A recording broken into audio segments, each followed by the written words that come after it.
जी तकरीब की तो कीता सो जी जनाब बिस्मिल्लाह।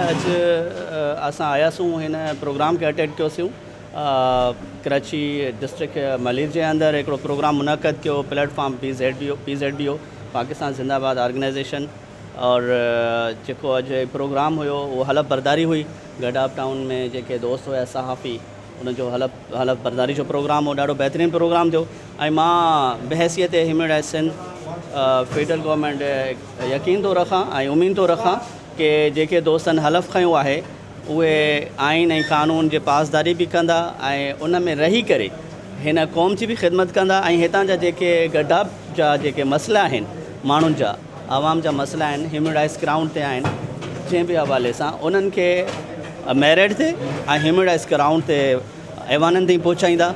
ऐं मां इहा ख़्वाहिश थो रखां इंशाअल्लाह ताला सहाफ़त हिकिड़ो बहितरीनु प्लेटफॉर्म आहे ऐं उनखे जेकॾहिं सहाफ़त खे सही तरीक़े सां यूटिलाइज़ कजे त इहा बि हिकिड़ी इबादत आहे। ऐं मां उमीद थो रखां त हीअ पंहिंजे उन जेको पेशो आहे सहाफ़त जो उनखे सही यूटिलाइज़ कंदा ऐं आवाम जी ख़िदमत कंदा।